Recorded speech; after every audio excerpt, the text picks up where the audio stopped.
Hey guys, welcome back to my new video. आज के इस न्यू वीडियो में अब ना देयर वाला सीरीज़ में चलाऊँगा। इट वाला जो मैंने पढ़ाना था सारा पढ़ा दिया। अब इट के बाद तो देयर का भी यूज़ पता होना चाहिए हम लोगों को, तो ठीक है। क्योंकि देखिए, इंग्लिश पढ़ते समय, बोलते समय या किसी को सुनते समय कन्फ्यूज़न नहीं रहे, क्योंकि आपको ही बोलने का बारी आएगा। आप भी बुक में से लिखा हुआ देखोगे, पढ़ोगे, तो थोड़ा लॉजिक तो क्लियर होना चाहिए ना कि क्यों यूज़ हो रहा है। क्योंकि सिर्फ लिखने से या फिर रीड करने से तो होने वाला नहीं है। आप डेफिनेटली कभी ना कभी तो इंग्लिश बोलोगे ही बोलोगे। चलो मानते हैं फ्लुएंटली नहीं बोलोगे, थोड़ा सा तो सेंटेंस का ही बोल सकते हो ना। ये सब जो देयर वगैरह मैं बोल रहा हूँ ना, ये बहुत ही यूज़ आने वाला है। इसके बिना आप सेंटेंस बना ही नहीं सकते हैं, मतलब पूरा अपना थॉट को क्लियर रख ही नहीं सकते हैं, उसको ना आर्टिकुलेट कर ही नहीं सकते हैं। तो ये इसका ज़रूरत पड़ेगा ही पड़ेगा, क्योंकि ये कॉमन चीज़ को बताने में बहुत ही ज़्यादा काम देता है। क्योंकि इट का भी काम मैंने जो था बता दिया, अब मैं देयर का बताऊंगा। देयर के जितने यूजेस होंगे, कॉमन जो होता है ना, जो मेनली एकदम यूज़ किया जाता है, वो मैं सारा बताऊंगा आपको।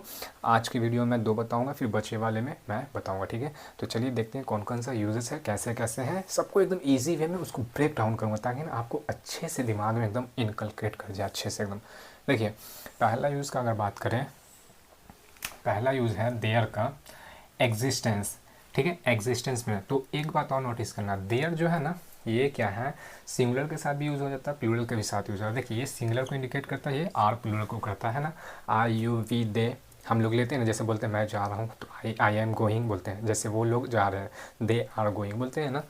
तो वी बेसिकली क्या प्लूरल में आता है। तो प्लूरल के साथ हम लोग क्या लेते हैं, प्लूरल ही लेते हैं ना, आर लेते हैं, इज़ नहीं लेते हैं। तो वैसे ही यहाँ पे देयर जो है ना, इसके लिए कोई स्पेसिफिक नहीं है। जैसा सिचुएशन रहेगा, जहाँ पे इसका जो नीड रहेगा वो उसको पिक करेगा। जैसे कि यहाँ पे इज़ का नीड रहेगा तो इज़ को पिक करेगा, देयर को नीड रहेगा तो देयर का भी पिक करेगा, ठीक है। तो ये क्लियर रखना है कि ये सिर्फ इज़ के लिए नहीं है या फिर आर के लिए, मतलब सिंगुलर के लिए नहीं और प्लूरल के लिए नहीं, ऐसा कुछ नहीं, दोनों के लिए जाएगा, ठीक है।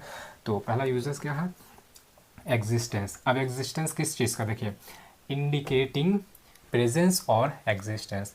क्या इंडिकेट करता है, ये जो इंडिकेट करता है, इंडिकेट बेसिकली होता है ना कि इंडिकेट कर पहचान करवा रहा उसको, ठीक है, इशारा करवा रहा, उस सेंस में आता है, ठीक है। तो इंडिकेटिंग किसको, प्रेजेंस। प्रेजेंस क्या होता है, देखिए हिंदी में मैंने लिख दिया है, उपस्थिति, किसी भी इंसान का या किसी चीज़ का उपस्थिति प्रेजेंस होता है, ठीक है।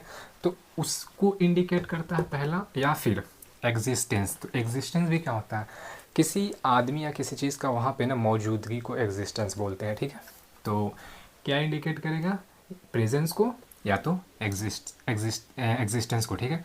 तो ये दोनों में से किसी को अगर ये इंडिकेट करेगा ना, तो आप देयर को लगा के आप अपने सेंटेंस को कंप्लीट करोगे। कैसे, एग्जांपल देखते हैं, ताकि एग्जांपल से ना और अच्छे से आपको क्लियर हो जाए। देखिए, देयर इज़, अब यहाँ पे देखिए हेल्पिंग वर्ब क्या लगा है, इज़ लगा है, ठीक है। यहाँ पे इज़ लगा है ना, तो there is a book on the table. देखिए क्या है, there is a book on the table. अब टेबल पे क्या है ना, ये बुक जो है टेबल पे है, ठीक है। ये सेंटेंस था, is a book on the table, is a book on the table. तो इसको कंप्लीट करने के लिए हम लोगों को तो एक सब्जेक्ट जैसा, मतलब डमी सब्जेक्ट के जैसा कुछ लगाना था।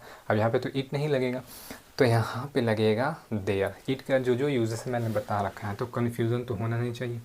तो देयर यहाँ पे आ जाए, ठीक है। There is a book on the table. तो इस तरह के सेंस में, अब बुक क्या है, ऑन द टेबल, वहाँ पे क्या बोला, तो यहाँ पे बोल रहा है ना कि उसका एग्जिस्टेंस है, मतलब कि उपस्थित है वहाँ पे, ठीक है। एग्जिस्टेंस नहीं, सॉरी, प्रेजेंस, मतलब वहाँ पे उपस्थित है, ठीक है। तो there is a book on the table, मतलब कि बुक वहाँ पे मौजूद है, उपस्थित है, ऐसे वाले सेंस में बोलते हैं, ठीक है। एक और देखते हैं example, there are many people in the park, ठीक है। अब देखिए यहाँ पे प्लूरल लगा है ना, क्योंकि यहाँ पे जो है ना प्लूरल का है, ये जो मेनी पीपल आ रहा ना, यहाँ पे मेनी पीपल जो है, तो इसके वजह से यहाँ पे ए लगा, प्लूरल लगा। यहाँ पे ए बुक था, ठीक है, मतलब आ बुक, तो इसके लिए यहाँ पे इज़ लगा, ठीक है। बहुत सारे बुक्स का बात होता है तो आर वहाँ पे लगता है, there are books on the table, ठीक है।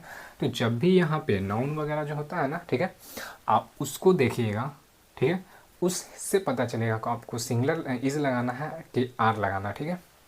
तो there are many people in the park, ये क्या है, पीपल कहाँ, पार्क में, उसका मौजूदगी है, मतलब एग्जिस्टेंस को यहाँ बताया। तो एक सेंटेंस में क्या बताया, उपस्थिति बताया, एक सेंटेंस में क्या, मौजूदगी बताना, ठीक है।